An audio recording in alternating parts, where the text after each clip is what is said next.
My wife sent me a text from Vegas. Just married my coworker. You're pathetic, by the way. I replied with one word. Good. Then I blocked all her cards and changed the locks. But this morning, cops showed up at my door. Before we jump into today's video, I need your help for a second. We've noticed the channel is losing some traction, and subscribing is one of the best ways you can support us. It's quick, it's free, and it helps us keep bringing you awesome content. Your support honestly means a lot. Let's keep this channel growing together. Thanks so much. Now let's start the video. Guys, I need to tell you this story because it's absolutely insane, and I'm still trying to process everything that happened. This is 100% real, and I have all the receipts to prove it. Buckle up, because this is a wild ride from start to finish. Alright bros, let me paint the picture. I'm 32, male. I work as a mechanical engineer at a manufacturing plant, making around $78,000 a year. I'm not rich, but I do alright. I own my house. Bought it when I was 27 before I ever met my ex. I drive a paid-off Toyota Tacoma. I've always been pretty smart with money. My dad drilled it into me early. Save first, spend second. I met Jessica, 29, about 3 years ago at my buddy Mike's barbecue. She worked as a customer service representative at some insurance office downtown, making maybe $28,000 a year. But damn, she was gorgeous. Like seriously out of my league gorgeous. Long dark hair, always dressed to the nines, perfect makeup, the whole package. I was immediately hooked, like a fish on a line. Looking back now, I should have seen the red flags from literally day one. On our first real date, she forgot her purse, and I ended up paying for a $95 dinner at a fancy steakhouse. She ordered the most expensive steak on the menu, plus an appetizer and dessert. When I mentioned it later, nicely mind you, she laughed and said, "A real man always takes care of his woman," with this little giggle that should have made me run for the hills. But I was 29 and thinking with the wrong head, if you catch my drift.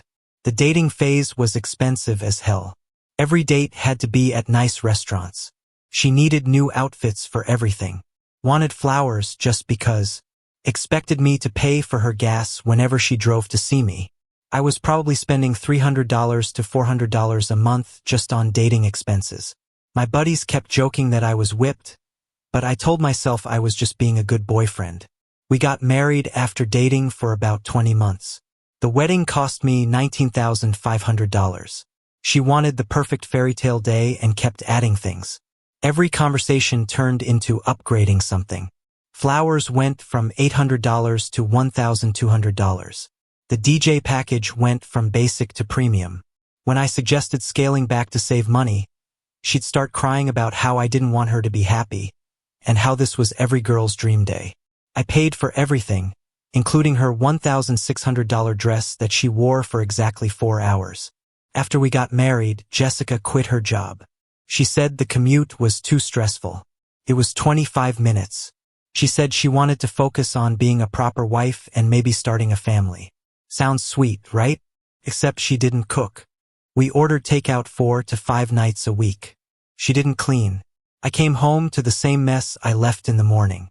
She didn't do laundry. My work clothes piled up until I did it myself on weekends. So what did she do all day? Online shopping. Getting her nails done, $60 every 2 weeks. Meeting her equally entitled friends for lunch at expensive cafes. Watching Netflix. Our monthly expenses went from $2,800 when I was single to almost $4,200 as a married couple.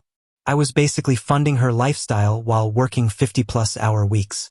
About 10 months ago, she got a new job at this marketing company called Pinnacle Marketing, making $35,000 a year. Her new boss was this guy named Trevor, 36, who drives a leased Mercedes and thinks he's some kind of business genius. She started talking about him constantly. Trevor says the market is changing. Trevor thinks I have real potential. Trevor invited the whole team to this networking event. I figured she just respected him professionally. Shows how naive I was.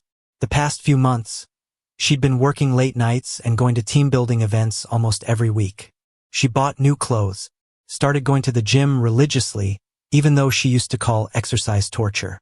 Got a completely new hairstyle. When I complimented the changes, she said she was finally investing in herself and growing as a person. I thought my wife was becoming more confident and independent. Turns out she was just getting ready to trade up. Last Tuesday, March 19th, Jessica was supposed to be at a leadership retreat in Atlantic City. She'd been talking about it for 3 weeks. Bought a whole new wardrobe. Got her hair highlighted. Even got a spray tan. She was really excited about the networking opportunities and learning from industry leaders. I helped her pack her bags Sunday night.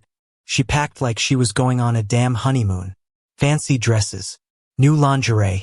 Her best jewelry. When I joked that it seemed like a lot for a work conference, she smiled and said, "You never know who you'll meet," and winked at me. I should have known right then. Tuesday night, I'm lying in bed around 2:45 a.m. when my phone buzzes. It's a text from Jessica with a photo attached. I figured she was just letting me know she got to her hotel safe, or maybe sending a picture from some fancy restaurant. Holy __. Was I wrong? The photo showed Jessica and Trevor standing outside some tacky wedding chapel called Chapel of Love in Atlantic City. Both of them were holding up marriage certificates and grinning like they'd won the lottery. She was wearing a white sundress I bought her for her birthday last year. He was in a wrinkled button-down that looked like he'd slept in it. The text message said, "Just married Trevor. Been ___ him for 6 months. You pathetic loser. Your boring-ass personality made this too easy. Enjoy being alone forever." I just stared at that photo for probably 30 minutes. My brain couldn't process what I was seeing.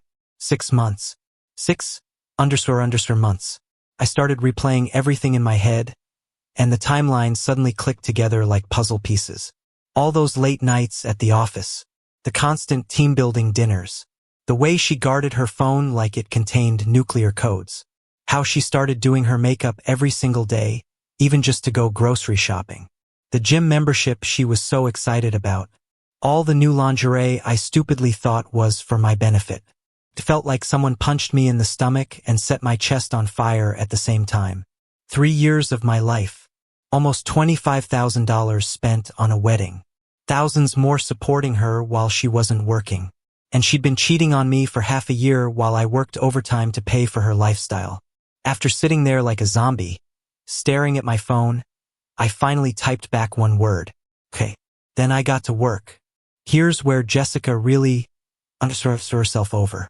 She was always terrible with money and never paid attention to our finances. She'd hand me bills and say, "Handle this boring stuff." Whenever anything financial came up, everything was in my name. The house, all the bank accounts, both cars. Even her credit cards were just authorized user cards on my accounts. She never wanted to deal with what she called the boring money stuff. That turned out to be the biggest mistake of her cheating life. By 3:30 a.m., I had systematically destroyed her entire financial existence. I canceled every single one of her credit cards. She had 4 of them. I changed all passwords to every account she had access to. Removed her as an authorized user on everything. Transferred all the money from our joint checking account, about $7,200, into my personal savings. I screenshotted every transaction, account balance, and legal document I could think of. Then I called Peterson's 24-hour locksmith. The locksmith was this gruff old guy named Roy who showed up at 4:20 a.m. in a beat-up truck. When I explained the situation, he just nodded and said, "Third cheating wife this month, son. They never think ahead, do they?" It cost me $180, and he had all new deadbolts installed by 5:45 a.m. I also changed the garage door code and deactivated her key fob, just to be safe. While Roy worked, I went through every financial record I could find. That's when I realized Jessica had been way busier than I thought. She'd been using our grocery money to buy gifts for Trevor. I found receipts for expensive cologne, dress shirts, and even a $400 watch, all charged to our household expenses card. She'd been financing her affair with my money for months. I went back to sleep around 6 a.m. and honestly slept better than I had in months. There's something weirdly peaceful about finally knowing the truth, even when it's devastating. Around 8:45 a.m., I'm woken up by aggressive pounding on my front door that sounded like someone was trying to break it down. I look through the peephole and see two cops standing there looking annoyed as hell.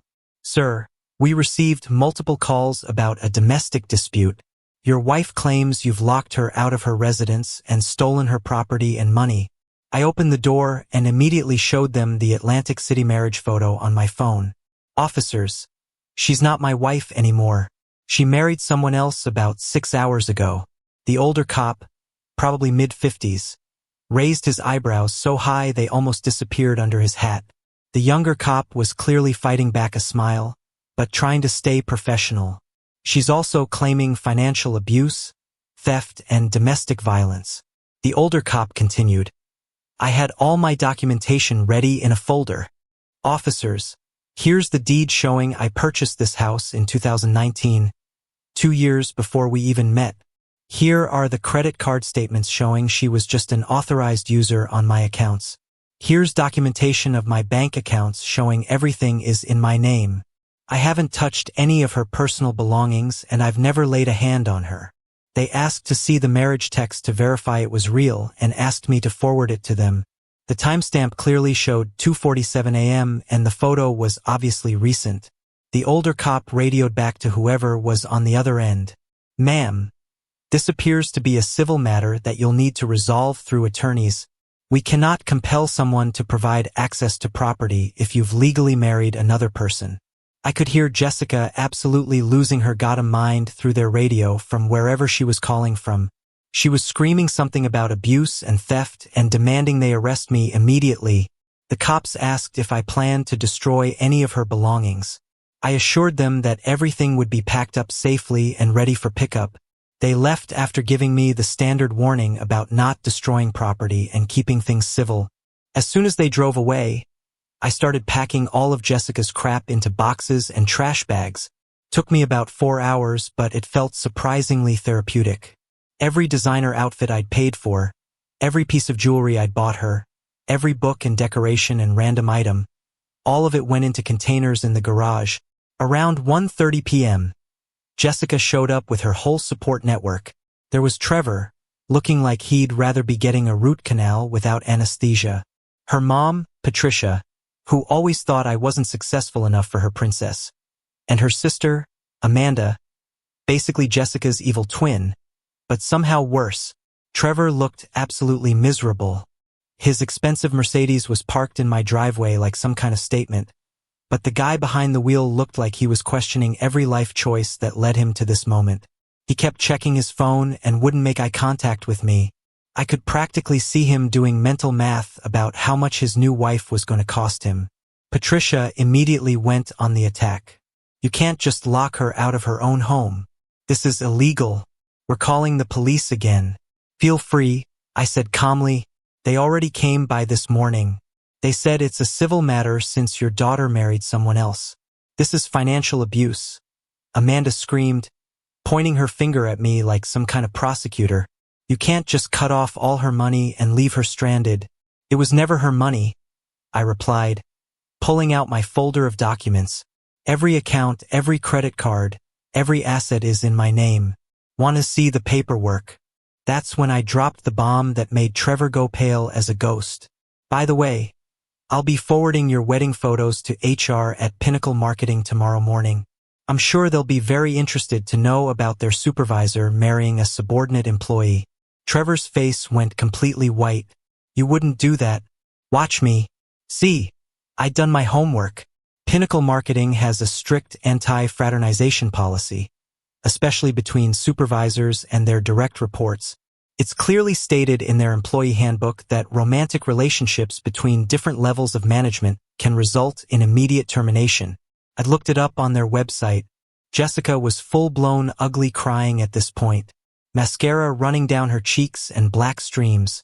You're destroying my life over a stupid mistake. 6 months of cheating isn't a mistake. Jessica, it's a lifestyle choice. I was confused. I didn't know what I wanted. You seemed pretty sure when you married him this morning. Trevor tried to step in with some __ about emotions running high and working this out like adults. I shut that down real quick. You __ my wife for 6 months while I paid her bills. We're way past adult conversations. I'd already packed all of Jessica's belongings into boxes, garbage bags, and containers. Took me most of the morning, but I'd been thorough. Every piece of clothing, every toiletry, every book and knickknack, and random items she'd accumulated over 3 years. You have exactly 2 hours to load everything and get off my property. I told them. After that, it's going to the curb for trash pickup. The absolute best part of this whole chateau was watching Jessica try to pay for a U-Haul rental. She confidently pulled out her wallet and handed over her credit card. Declined. She tried a second card with a confused look. Declined. Then a third card, this time with panic in her eyes. Declined. Trevor had to step in and pay the $127 rental fee, and I could see him doing rapid mental calculations about how much money this woman was going to cost him. His expression went from annoyed to concerned to borderline terrified in about 30 seconds. While they loaded boxes, Patricia kept making threats about lawyers and lawsuits. Amanda kept calling me an underscore and a psychopath. Jessica kept crying and begging me to talk about this like rational people. But the real entertainment was watching Trevor realize what he'd gotten himself into. This wasn't some romantic affair anymore. This was his new financial reality. A wife with no money, no credit, no assets, and apparently no ability to support herself. 2 days later, my lawyer called with news that made my whole week. I'd hired this guy, Robert Kim, who specializes in messy divorces and has a reputation for not taking any from cheating spouses. Your wife is trying to claim she was emotionally manipulated into the Atlantic City marriage, Robert said, and I could hear him trying not to laugh. She wants the marriage annulled and is demanding half your house because you were technically still married when she left for the conference. Can she actually pull that off? She literally sent you photographic proof of adultery and bigamy. She's completely screwed. This is going to be the easiest case of my entire career. But Robert had done some digging that made things even more interesting. Turns out Trevor's financial situation isn't nearly as solid as his leased Mercedes would suggest. He's been living paycheck to paycheck, has about $18,000 in credit card debt, and his last girlfriend left him because he couldn't afford to split dinner bills 50-50. Through our mutual friend, Danny, I found out that Trevor had been bragging to coworkers about his rich girlfriend and how he was going to upgrade his lifestyle through this relationship. He thought Jessica had money because she was always buying expensive stuff and talking about investments and savings accounts. He had no idea she was just racking up debt on my credit cards. My IT buddy Steve helped me recover some very interesting text messages between Jessica and Trevor from her old phone. When she upgraded to a new iPhone last month, the phone store had screwed up the data transfer and left everything recoverable on the old device. These messages went back almost 8 months and painted a picture that made me physically sick. Jessica wasn't just cheating. She was methodically planning to destroy my life while pretending to be a loving wife. Some highlights from their conversation. Jessica, he's so service. Works overtime to pay for my life while I'm planning my escape. This is too easy. Trevor, when are you going to leave him? Jessica, after I figure out how to get half his been moving money from our grocery budget to my secret account. Almost have enough for our fresh start baby at Trevor. You're so smart. He has no idea what's coming. Jessica, the best part is he thinks I'm becoming more independent and confident. If only he knew I was just getting ready to trade up to a real man. That secret account was news to me. Turns out Jessica had opened a savings account in her name only and had been systematically stealing from our household budget for almost a year. She'd been taking out $200 to $300 cash every week for groceries. But our actual grocery receipts averaged maybe $85 to $120. The rest went straight into her escape fund. She'd stolen over $8,000 from our household expenses to finance her affair and her exit strategy. When I posted screenshots of those text messages on Facebook with phone numbers blocked out, Jessica's victim narrative completely imploded. But instead of backing down and accepting responsibility, she decided to go completely nuclear and destroy what was left of her reputation. She started a massive social media campaign claiming I was a financial abuser who controlled every aspect of her life and psychologically manipulated her into seeking comfort elsewhere. Her mom and sister shared the posts everywhere and tagged mutual friends to make sure everyone saw them. Some people actually believed her at first until they saw the recovered text messages proving she'd been planning this betrayal for almost a year while stealing money to fund it. Then Jessica really lost her damn mind and started doing increasingly crazy. She convinced her dad to call my boss, claiming I was harassing and stalking his daughter and demanding I be fired for being a danger to women. My supervisor, Jim, already knew the whole story. Small town, word travels fast, and basically told her dad to get lost or face harassment charges himself. She tried to break into my house at 3 a.m. on a Thursday night. My new security cameras caught everything in perfect detail. She was screaming about her grandmother's ring and how I'd stolen her inheritance, except she'd sold that ring 8 months ago to buy a Coach purse, and I had the pawn shop receipt to prove it. She filed a police report claiming I'd stolen and killed her cat and was holding the body hostage. We never owned a cat. I'm allergic to cats and break out in hives if I'm around them for more than 20 minutes. When animal control called me, I offered to take an allergy test to prove it and sent them photos of my prescription antihistamines. She started calling my mom at work, crying about how she'd made a horrible mistake and Trevor meant nothing and was just using her for sex. My mom, bless her heart, told her, "You should have thought about that before planning this for 8 months. Sweetie, actions have consequences." She tried to get back into our church where we got married, claiming I was spiritually abusing her and she needed sanctuary from domestic violence. The pastor who had counseled led us before our wedding asked her to explain how adultery and bigamy fit into her spiritual journey. She stopped attending after that conversation. But the absolute peak of her entitlement came when I got a phone call that made me question reality itself. Trevor's mom called me at work. This woman had the unbelievable audacity to demand I man up and do the right thing by taking Jessica back because Trevor can't handle being married right now and made an error in judgment during a difficult time. Are you seriously asking me to take back a woman who cheated on me for 6 months and married your son, so he doesn't have to deal with the consequences of his actions? Well, when you put it like that, you sound selfish. Marriage is about forgiveness and commitment. And frankly, you probably weren't meeting her emotional needs if she had to look elsewhere for comfort. I hung up and immediately blocked her number. That same week, Jessica sent me a 7-page handwritten letter delivered by her sister explaining how the affair was actually my fault, because I was emotionally unavailable and didn't appreciate what I had. She listed all the ways I'd failed as a husband, including working too much overtime to pay her bills, not planning enough romantic surprises with what money, and not fighting for the relationship when she started pulling away while she was her boss. The letter ended with her demanding I pay for marriage counseling so we could work through this rough patch together. I showed the letter to Robert, my lawyer, who actually laughed out loud and said it was the most delusional thing he'd ever seen in 20 years of divorce law. The divorce hearing was on a Thursday morning, and it exceeded every fantasy of justice I'd ever had.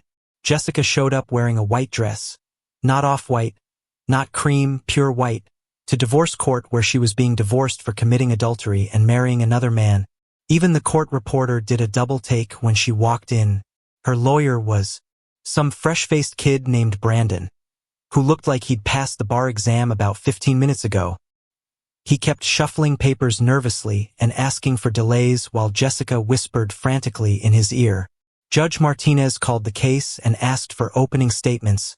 Brandon stood up and immediately started with the most ridiculous argument I've ever heard.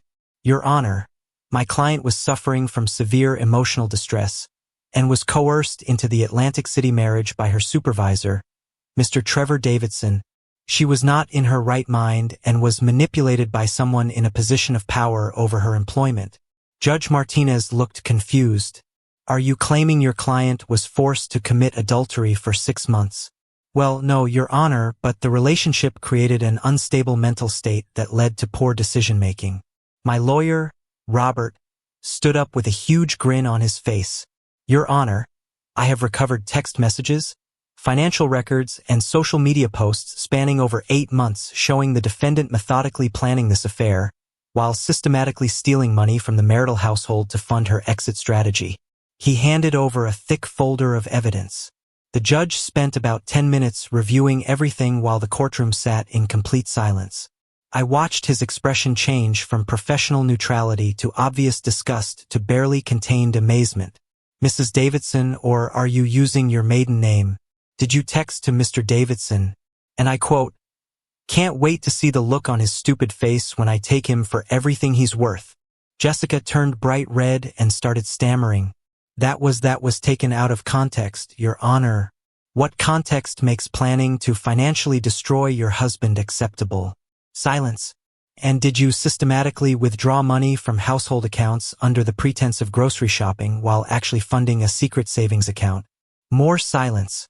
And did you purchase gifts for your paramour using marital funds without your husband's knowledge? Jessica started crying but couldn't form words. Judge Martinez looked disgusted. I've seen some pretty terrible behavior in my courtroom, but this level of premeditated deception is remarkable. The divorce is granted immediately. Jessica got her personal belongings, her car, a 2020 Honda Civic with $11,000 still owed on it, and absolutely nothing else. But here's the beautiful twist that made everything worth it. Since I'd paid for Jessica's marketing certification program last year, $2,200, and supported her career development, she actually owed me spousal support, 6 months at $350 per month. The look of absolute rage and disbelief on her face when the judge announced that was worth every sleepless night I'd had over this whole mess. Outside the courthouse, Patricia started screaming about how I was stealing from her baby and destroying an innocent woman's life. Amanda tried to throw her coffee at me, but missed completely, and hit some random guy walking by who then started yelling at her about assault. Trevor wasn't even there. According to the screaming match between Patricia and Trevor's mom, who had showed up to support young love, he'd called in sick to work and was having second thoughts about everything. Jessica completely lost it in the courthouse parking lot. Full mental breakdown, screaming, crying, hyperventilating, the works. She kept wailing, "This isn't how it was supposed to go, and you've ruined everything." Her sister tried to comfort her. "It's okay, honey. You can come stay with me until you figure things out." Jessica looked at her with pure disgust. "I can't live in your whole apartment. Smells like cat litter and failure." Even Amanda looked hurt after that comment. Fast forward 6 months, and the karma gods have been working overtime. Trevor got fired from Pinnacle Marketing exactly 1 week after I sent HR the wedding photos. Turns out my complaint triggered an internal investigation that revealed he'd been having inappropriate relationships with multiple female employees over the past 2 years. Jessica wasn't his first victim. She was just the dumbest one. He couldn't make the payments on his leased Mercedes and had to return it to the dealership. Last I heard, he was driving a 2008 Honda Accord and living with his parents while working at some dead-end sales job, making about half what he used to make. Jessica got fired from Pinnacle too, officially for creating a hostile work environment, but really because nobody wanted to work with the woman who'd caused their popular supervisor to get terminated. She burned through her secret savings account in about 6 weeks trying to maintain her lifestyle. She had to move back in with Patricia and her stepdad, sleeping in her childhood bedroom with unicorn wallpaper at age 29.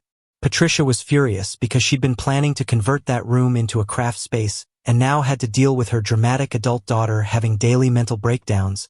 Jessica couldn't find another job because word had gotten around about the whole situation. Small town.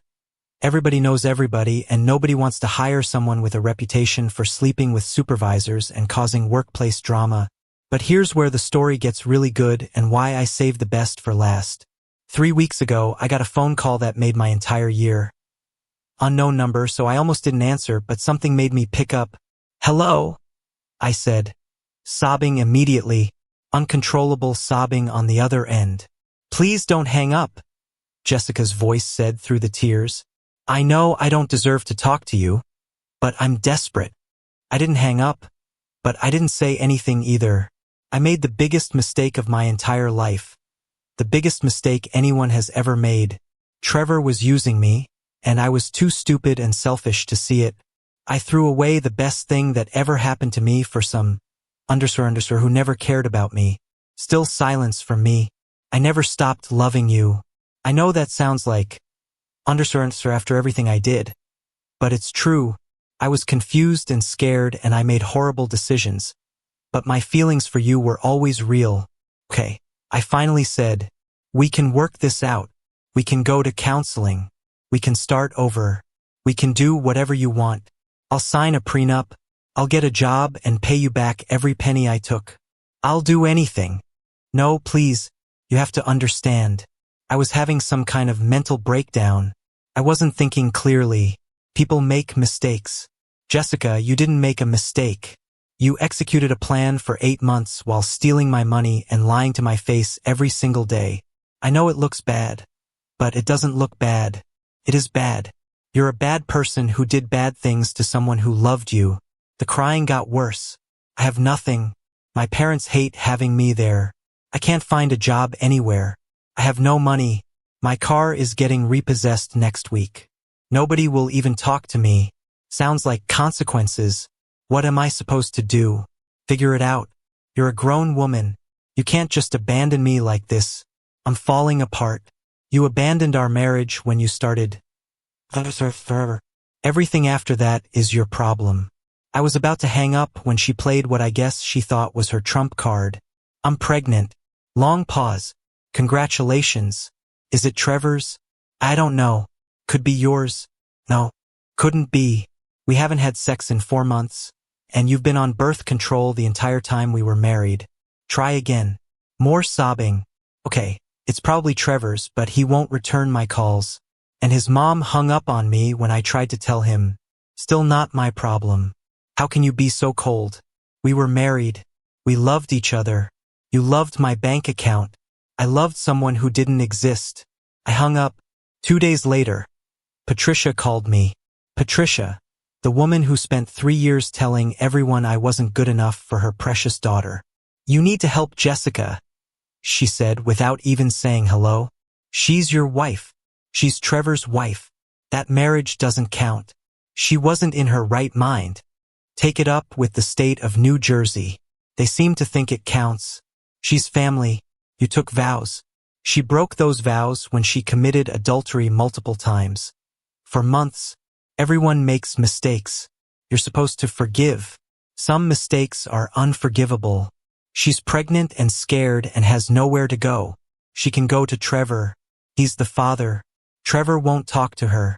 His family wants nothing to do with her. Sounds like a pattern. What kind of man abandons a woman carrying his child? Ask Trevor and get a paternity test. You're being cruel. I'm being realistic. Your daughter made her choices. Now she gets to live with them.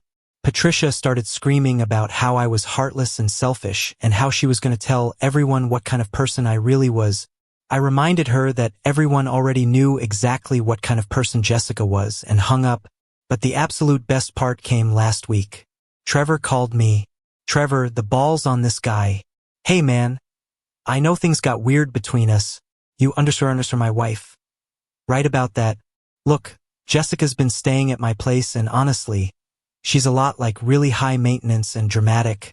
My mom thinks maybe you should consider taking her back. Your mom should mind her own business. She's threatening to sue me for child support and emotional damages and all kinds of crazy stuff. Can you just talk to her? Maybe calm her down. Not my circus. Not my monkeys. Come on, bro. Guy to guy. She's technically your wife. She's your wife. You married her. That was a huge mistake. Your mistake. Your consequences. Look, I can't afford a baby right now. I'm barely making rent. You've got a good job, a house, you're established. And you thought you could just take all that by stealing my wife. It wasn't like that. It was exactly like that. Now you get to figure out how to pay for the life you wanted. She's completely insane.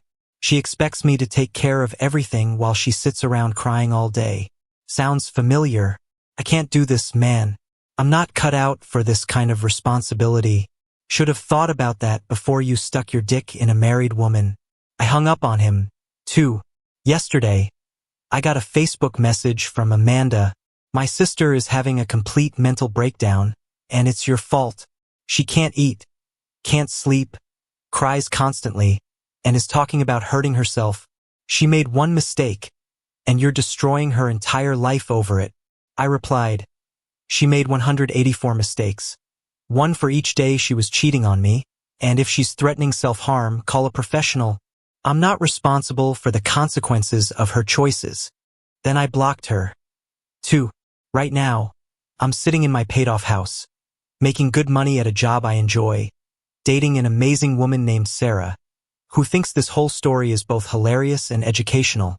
She calls Jessica the cautionary tale, and brings me coffee with loyal wife written on the cup as a joke. Sarah is a nurse, makes her own money, pays her own bills, and has never once asked me to fund her lifestyle. We split expenses fairly, and she actually argues with me when I try to pay for too much because she believes in independence and equality. Imagine that.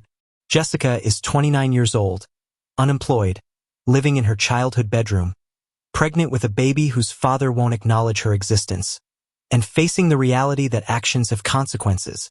Trevor is 36 years old, living with his parents, working a dead-end job, and learning that stealing another man's wife comes with financial obligations he can't afford.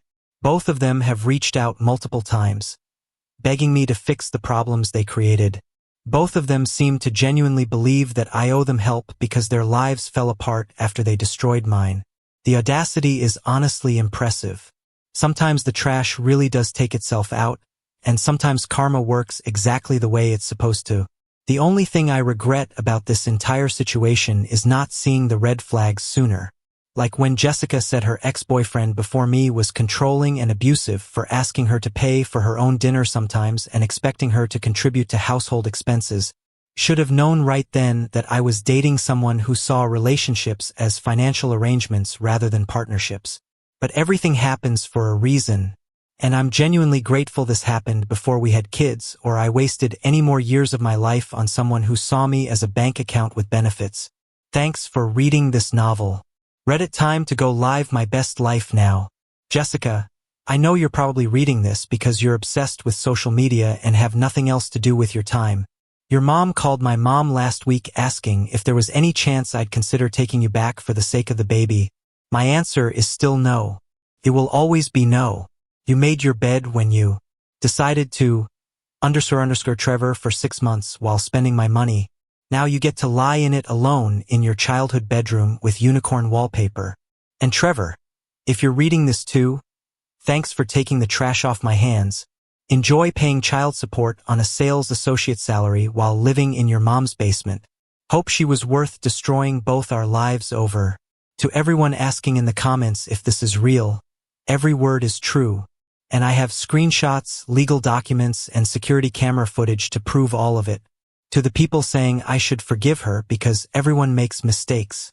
Cheating for 6 months while stealing money and planning to destroy someone's life isn't a mistake. It's a character defect. There's a difference.